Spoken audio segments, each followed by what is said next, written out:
What's up? I'm good. How you? Is it a chip on your shoulder that we almost just forgot you? Nah, man. It's been a long morning, bro. I'm ready to go home, too.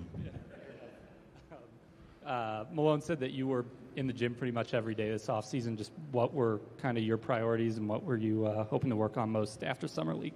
I mean, obviously, everybody knows KCP's departure, and, there's obviously a lot of opportunity there for the taking. So once I seen that opportunity was there, bro, I had to put my best foot forward and to, put myself in a position where I can contribute on a nightly basis. So if it was being in here every day during the summer, then that's something that I wanted to do, so I was here. Julian, are there specific things that you change or an approach you take? Because year one, you're just trying to figure out how you fit in. These guys just won the championship too. Okay, now you've been through all of it and the disappointment of playoff loss, and there's a starting spot up for grabs. So I guess how do you change the approach to what you do in year two? Yeah, I definitely feel like I have a completely different mindset, going into year two.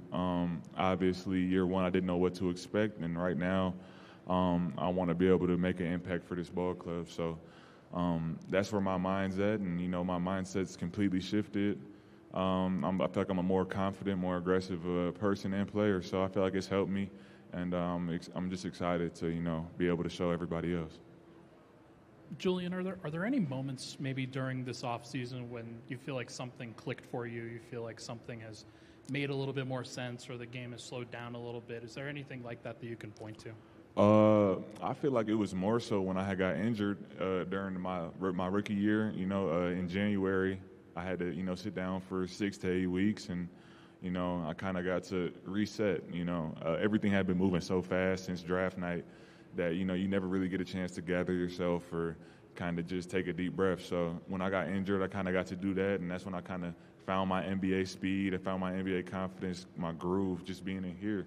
Just being in here, repping it out, working out with the coaches every day and, competing with the guys. So, yeah. Julian, that kind of an innocuous thing, but, did it make you feel good, that you were good enough in Summer League that, you were able to kind of sit out the last few?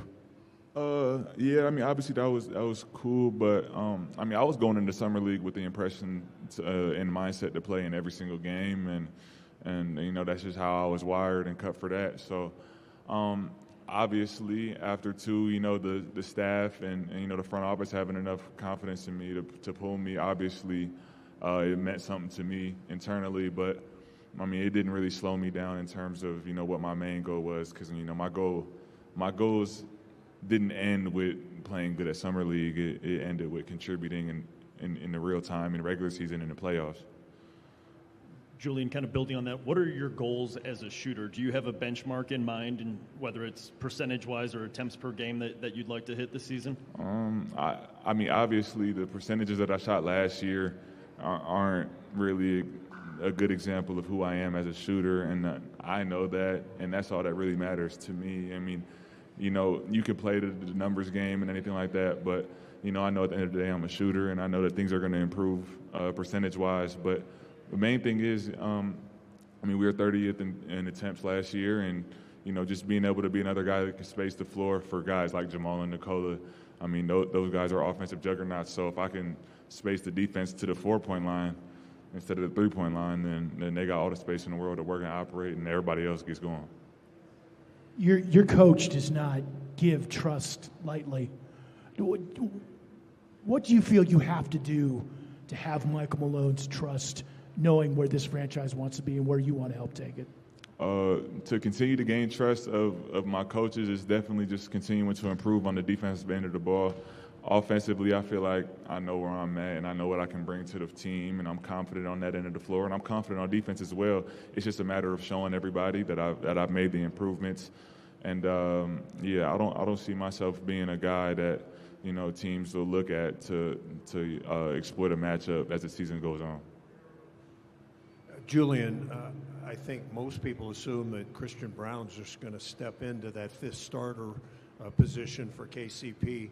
But Michael Malone, the coach, has said, I'm going to play the best guy. I like to see man-to-man competition. Would you like to be a starter? Would that be a goal for you? Or or is it making the rotation? Where are your specific goals for something like that?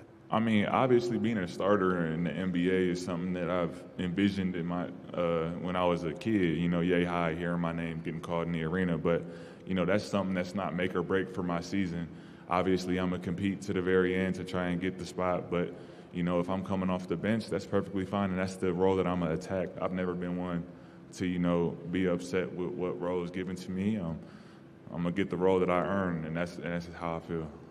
And then to follow up, does it maybe change the way each practice is going to go when you and CB are matched up, knowing that you're obviously you want to both make each other better, make the team better, but that you're battling for an open spot?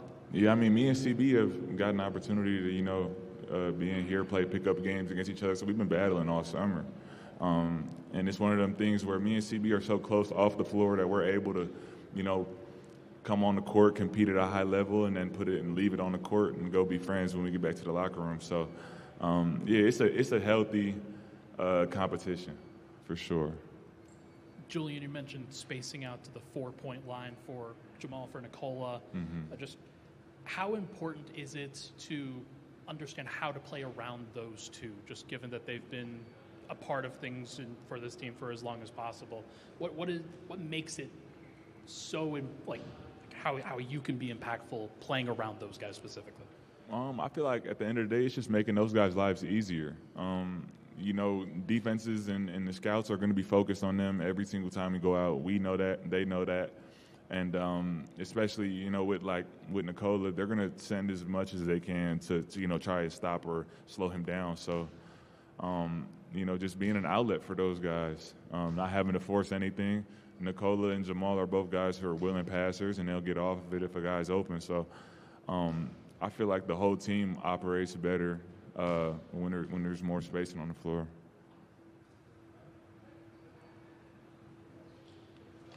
Thank you.